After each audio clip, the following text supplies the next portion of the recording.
Well, the illegal tobacco trade has been exploding recently, quite literally, really. You've got gangs firebombing rival stores. They're fighting for control of the booming black market. They also target shops that refuse to sell their illegal products. And these arson attacks have been particularly bad in Victoria, where it was reported by the Herald Sun this week that many stores are choosing now to cop a fine for selling the illegal tobacco rather than risk being firebombed by these gangs for refusing to sell the illegal products. Despite it being legal to smoke, the excise on a packet of 25 is now $32, which is a 210% increase over the last decade. I mean, an average packet of cigarettes is on the way to costing $50. It is extortionate. Now you've got South Australia. They're going to spend $16 million, we find out today, to crack down on illegal tobacco and vapes. Joining me to discuss is criminologist at Deakin University, Dr. James Martin.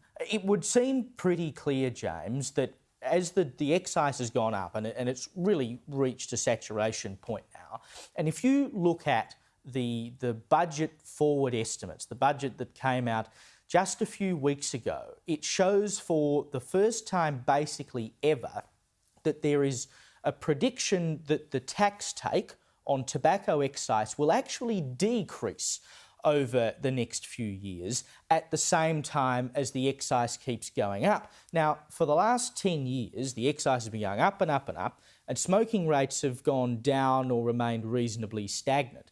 The tax has gone through the roof while they've had fewer smokers, which of course means they're making more money out of fewer people. Now they're going to make less money out of those people. I suspect it's not because you've got fewer people smoking, it's because they found a different product, and that's either illegal tobacco or vapes. And that has caused this massive outbreak of gang crime. Yeah, that's right, Caleb. It's been a pretty remarkable transformation that we've seen over the last few years in particular, but it's really been brewing for some time.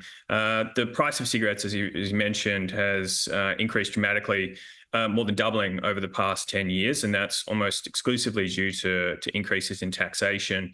And there's a really predictable outcome that comes from this, and that is as the price of legal smokes gets further and further out of the reach of ordinary people, many of whom are disproportionately concentrated in lower socio-economic groups, that people start to look for alternatives from the black market. And that's what we're seeing now with this huge explosion in black market violence. We've had more than 80 fire bombings, not even over the past 18 months, mostly concentrated in Victoria, but there have been similar instances of violence around the country as well. So as the government looks to increase tobacco tax excises even further, this violence and the market share that belongs to these organised crime groups is likely to grow. So who is this actually benefiting? I mean, so you've got the tobacco excise goes through the roof, which of course creates a big black market for illegal tobacco. And I think it's something around 20% of the entire tobacco market in Australia at the moment is basically illegal tobacco. Then of course you've got vapes, which the federal government have now decided instead of regulating, they have banned. So the only way you can get one is through your doctor. But, I mean, you can walk into pretty much any convenience store in the country and get your hands on a vape. These are opportunities where the government could have actually made some tax if they'd left the tax a little lower and regulated the market a little better. Instead, what they have created is a market for crime, which benefits no one. They've created a market for substandard products that aren't tested and don't have to be regulated in any way, which is good for no one. How can the government justify any of this as a public health measure?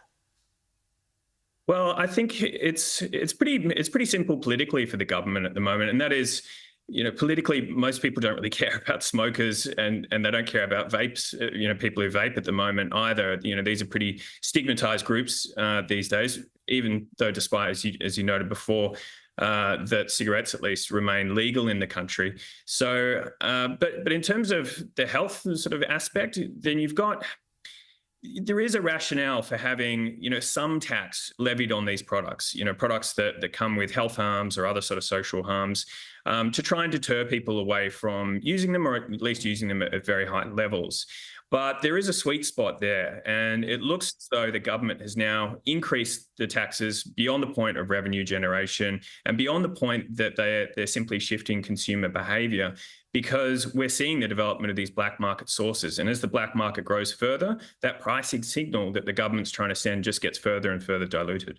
And of course, by doing so, creating that black market, they've essentially found a way to funnel money into organised crime, which, as we know, funds murder and sexual slavery and rape and all sorts of terrible things. How much of the business that organised crime and bikie gangs and whatever are doing now is being made up of illegal tobacco and vapes versus drugs? Because, of course, traditionally we think about drugs as being their stock in trade. Now you've got all this illegal tobacco coming onto the market. How big a market has that become for those gangs?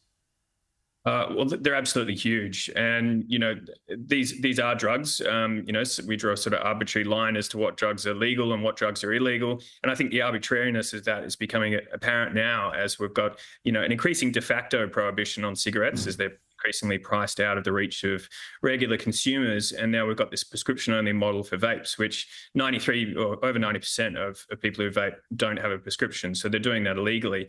In terms of the overall size, it's absolutely massive. We know just from vapes in particular that 90% of people who do that do so illegally. That's about 1.5 million consumers. So these are Australians that would otherwise be purchasing legal products if they could get their hands on them, but of course they can't. So with 1.5 million consumers, that's just with vapes alone, that makes it the second largest illegal drug market in the country after cannabis. So, we're talking absolutely astronomical numbers. Yep. I can't believe they've done it. If you look at the smoking rate in Australia, which is 9-10%, and the smoking rate in the US, which is about 12%, and a packet of durries here costs you about $50, and over in the US it costs about $12 US, I think, is the average, and the smoking rates are pretty much the same, even though you have such a stark difference in the price. It's been greed from government, as far as I'm concerned, and it's led to a massive crime market, which is bad for everybody.